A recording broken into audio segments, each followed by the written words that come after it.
ಹೆಚ್ಚಾಗಿ ಈ ಯುವಜನತೆ ಏನಿದ್ದಾರೆ ಅವರು ತಮ್ಮ ಆಹಾರ ಪದ್ಧತಿ ಮತ್ತು ಜೀವನ ಶೈಲಿ ಇವೆರಡರ ಬಗ್ಗೆ ಹೆಚ್ಚಾಗಿ ಗಮನವನ್ನು ಕೊಡಬೇಕು.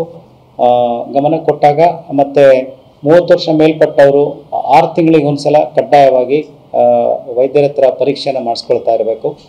ಒತ್ತಡ ನಿರ್ವಹಣೆಗೆ ಸಾಕಷ್ಟು ಯೋಗ ಪ್ರಾಣಾಯಾಮ ಅಂತಕ್ಕಂಥದ್ದು, ಆಮೇಲೆ ಬೇರೆ ಬೇರೆ ವಿಧಾನಗಳಿದೆ. ಈ ವಿಧಾನಗಳನ್ನು ಅನುಸರಿಸಿದರೆ ಹೃದಯಾಘಾತದಿಂದ ನಮ್ಮನ್ನು ನಾವು ತಡೆಗಟ್ಕೊಳ್ಬಹುದು.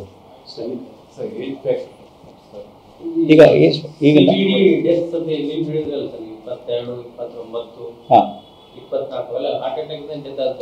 ಇವಕ್ಕೆ ನಾವು ಹಾರ್ಟ್ ಅಟ್ಯಾಕ್ ಒಂದೇ ಕಾರಣ ಆಗಲ್ಲ, ಅದಕ್ಕೆ ಕಾರ್ಡಿಯೋವಾಸ್ಕ್ಯುಲರ್ ಡಿಸೀಸಸ್ ಅಂತ ಕರಿತೀವಿ, ಹೃದಯ ಸಂಬಂಧಿ ಕಾಯಿಲೆಗಳು ಅಂತ ಕರಿತೀವಿ. ಕೆಲವ್ರಿಗೆ ಏನಾಗಿರುತ್ತೆ, ಹುಟ್ಟಿದಾಗಲಿಂದನೇ ಕೆಲವೊಂದಷ್ಟು ಹೃದಯ ಸಮಸ್ಯೆಗಳಿರುತ್ತೆ, ಅದು ಯಾವಾಗಲೂ ನಮಗೆ ತೊಂದರೆ ಕೊಡ್ಬೋದು. ಅದಕ್ಕೆ ವೈದ್ಯರು ಕೆಲವೊಂದಷ್ಟು ನಮಗೆ ಪ್ರಿಕಾಷನ್ಸ್ ಹೇಳಿರ್ತಾರೆ, ಅದನ್ನು ನಾವು ಸರಿಯಾಗಿ ತಗೊಳ್ತಾ ಇರಬೇಕಾಗತ್ತೆ. ತಗೊಳ್ದೇ ಇದ್ದಾಗ ಅದರಿಂದನೂ ಸಾವು ಸಂಭವಿಸಬಹುದು. ಇದರಲ್ಲಿ ಬಹಳ ಮುಖ್ಯವಾಗಿ ಹೃದಯ ಸ್ತಂಭನ ಬೇರೆ, ಹೃದಯಾಘಾತ ಬೇರೆ, ಎರಡೂ ಬೇರೆ ಬೇರೆ. ಹೃದಯ ಸ್ತಂಭನಕ್ಕೆ ನಾವು ಕಾರ್ಡಿಯಾಕ್ ಅರೆಸ್ಟ್ ಅಂತ ಕರಿತೀವಿ, ಹೃದಯಾಘಾತಕ್ಕೆ ಮಯೋಕಾರ್ಡಿಯಲ್ ಇನ್ಫಾರ್ಕ್ಷನ್ ಹಾರ್ಟ್ ಅಟ್ಯಾಕ್ ಅಂತ ಕರಿತೀವಿ. ಹಾರ್ಟ್ ಅಟ್ಯಾಕ್ ಆದರೆ ನಮಗೆ 1 ಗಂಟೆ ಗೋಲ್ಡನ್ ಅವರ್ ಅಂತೀವಿ, ಅದಕ್ಕೆ ನಮಗೆ ಟೈಮ್ ಇರುತ್ತೆ. ಹೃದಯಾಘಾತ ಆದ ವ್ಯಕ್ತಿಯನ್ನು ಸರಿಯಾದ ಸಮಯದಲ್ಲಿ ತಕ್ಷಣವೇ ಆಸ್ಪತ್ರೆಗೆ ಕರ್ಕೊಂಡು ಬಂದು ಟ್ರೀಟ್ಮೆಂಟ್ ಕೊಟ್ಟರೆ ಉಳಿಯುವಂಥ ಸಾಧ್ಯತೆ ಇರುತ್ತೆ. ಆದರೆ ಹೃದಯ ಸ್ತಂಭನ ಅಥವಾ ಕಾರ್ಡಿಯಾಕ್ ಅರೆಸ್ಟ್ ಆದ ಸಂದರ್ಭದಲ್ಲಿ ಭಾಳ ಕಷ್ಟ. ಈ ಕಾರ್ಡಿಯಾಕ್ ಅರೆಸ್ಟ್ ಯಾರಿಗಾಗುತ್ತೆ ಯಾವಾಗತ್ತೆ ಅಂತ ಹೇಳಲಿಕ್ಕೆ ಬರಲ್ಲ.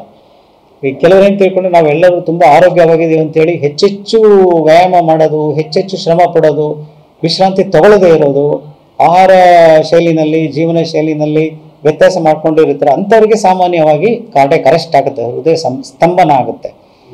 ಹೃದಯಾಘಾತ ಯಾವಾಗುತ್ತೆ ಅಂತ ಹೇಳಿದ್ರೆ, ಈಗ ಆಲ್ರೆಡಿ ಕೆಲವರಿಗೆ ಹೈಪರ್ ಟೆನ್ಷನ್ ಇರುತ್ತೆ, ಡಯಾಬಿಟಿಸ್ ಇರುತ್ತೆ, ಅವಾಗ ನಮಗೆ ಕೆಲವೊಂದಷ್ಟು ಲಕ್ಷಣಗಳು ಕೊಡ್ತಾ ಇರುತ್ತೆ. ಅದು ಈಗ ಓಡಾಡ್ಬೇಕಾದ್ರೆ ಸುಸ್ತಾಗ್ತಾ ಇರುವಂಥದ್ದು, ದಮ್ ಕಟ್ಟುವಂಥದ್ದು, ಆಮೇಲೆ ಹಾರ್ಟ್ ಜೋರ ಹೊಡ್ಕೊಳ್ಳುವಂಥದ್ದು, ದೌರು ಬರ್ತಾ ಇರುವಂಥದ್ದು, ಎಡಭಾಗದಲ್ಲಿ ಎಡಗೈ ಮತ್ತು ಇಲ್ಲಿಂದ ನೋವು ಬರುವಂಥದ್ದು, ಬೆನ್ನಲ್ಲಿ ನೋವು, ಇವೆಲ್ಲ ಹೃದಯಾಘಾತದ ಲಕ್ಷಣಗಳು. ಇಂಥ ಲಕ್ಷಣಗಳನ್ನು ಕಡೆಗಣಿಸಬಾರ್ದು. ತಕ್ಷಣವೇ ಹತ್ತಿರದ ವೈದ್ಯರ ಹತ್ರ ಚಿಕಿತ್ಸೆ ಪಡ್ಕೊಂಡ್ರೆ ಹೃದಯಾಘಾತದಿಂದ ಖಂಡಿತವಾಗೂ ನಮ್ಮನ್ನು ನಾವು ರಕ್ಷಣೆ ಮಾಡ್ಕೊಳ್ಬೋದು. ಈಗ ನಮಗೆ ಇರೋ ಮಾಹಿತಿ ಪ್ರಕಾರ 45 ವರ್ಷಕ್ಕಿಂತ ಒಳಗಡೆ ಇರೋರು ಕಡಿಮೆ, 45 ವರ್ಷ ಮೇಲ್ಪಟ್ಟವರಿಗೆ ಹೆಚ್ಚು ಹೃದಯಾಘಾತ ಈಗ ಸಂಭವಿಸಿದೆ. ಸುಮಾರು 4 ರಿಂದ 5 ಜನಕ್ಕೆ ಮಾತ್ರ ಆಗಿದೆ. ಜೊತೆಯಲ್ಲಿ ಸರ್ಕಾರದಿಂದ ಇನ್ನೊಂದು ಸ್ಟೆಮಿ ಕಾರ್ಯಕ್ರಮ ಅಂತೇಳಿ ನಾವು ಪ್ರಾರಂಭ ಮಾಡಿದ್ದೀವಿ, ವಿಶೇಷವಾಗಿ ಹೃದಯಾಘಾತಕ್ಕೆ ಸಂಬಂಧಪಟ್ಟ ಹಾಗೆ. ಸ್ಟೆಮಿ ಅಂತೇಳಿ ST ಎಲಿವೇಷನ್ ಮತ್ತು ಮಯೋಕಾರ್ಡಿಯಲ್ ಇನ್ಫಾರ್ಕ್ಷನ್ ಅಂತೇಳಿ, ನಾವು ಯಾವುದೇ ವ್ಯಕ್ತಿ ಬಂದಾಗ ಸಸ್ಪೆಕ್ಟೆಡ್ ಹೃದಯಾಘಾತ, ಇವನಿಗೆ ಹಾರ್ಟ್ ಅಟ್ಯಾಕ್ ಆಗಿದೆ ವ್ಯಕ್ತಿ ಅಂತೇಳಿ ವೈದ್ಯರು ನಮ್ಮ ಸರ್ಕಾರಿ ಆಸ್ಪತ್ರೆಗೆ ಕರ್ಕೊಂಡು ಬರ್ತಾರೆ. ಆ ಪೇಷಂಟನ್ನು ನಮ್ಮಲ್ಲಿ ಚಿಕಿತ್ಸೆ ಒಳಗಂದು ECG ತೆಗಿತೀವಿ. ECG ತೆಗೆದಾಗ ನೀವು ನೋಡಿರ್ಬೋದು, ಆ ಲೈನ್ಸ್ ಇರುತ್ತೆ. ಅದರಲ್ಲಿ ST ಎಲಿವೇಷನ್ ಅಂತೇಳಿ ಒಂದು ಕರಿತೀವಿ. ಇದು ಸ್ವಲ್ಪ ಹೆಚ್ಚಿನ ರೀತಿಯಲ್ಲಿ ಒಂದು ವೇವ್ ಬಂದಿರುತ್ತೆ, ಅದು ಹಾರ್ಟ್ ಅಟ್ಯಾಕ್ ಆಗಿದೆ ಅಂತ. ಅದು ಹಾರ್ಟ್ ಅಟ್ಯಾಕ್ ಆಗಿದ ವ್ಯಕ್ತಿಗೆ ನಾವು ತಕ್ಷಣ ಗೋಲ್ಡನ್ ಅವರ್ನಲ್ಲಿ ಒಂದು ಟೆನೆಕ್ಟಿವ್ ಪ್ಲೇಸ್ ಮತ್ತು ಅನೆಕ್ಟಿವ್ ಪ್ಲೇಸ್ ಅಂತೇಳಿ ಸುಮಾರು ಹೊರಗಡೆ, ಈಗ ಮುಂಚೆ ಎಲ್ಲ 50-60 ಸಾವಿರ ರೂಪಾಯಿಗೆ ಇಂಜೆಕ್ಷನ್ ಸಿಗ್ತಾ ಇತ್ತದು, ಸ್ಟೆಪ್ಟೋಕೈನೆಸ್ ಅಂತೇಳಿ.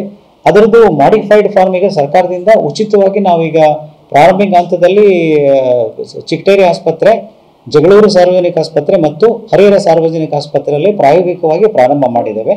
ಮುಂದಿನ ದಿನಗಳಲ್ಲಿ ಎಲ್ಲ ಜಿಲ್ಲೆಗಳನ್ನು ಸಹ ಈ ಸ್ಟೆಮಿ ಕಾರ್ಯಕ್ರಮವನ್ನು ನಾವು ವಿಸ್ತರಣೆ ಮಾಡೋರಿದ್ದೀವಿ.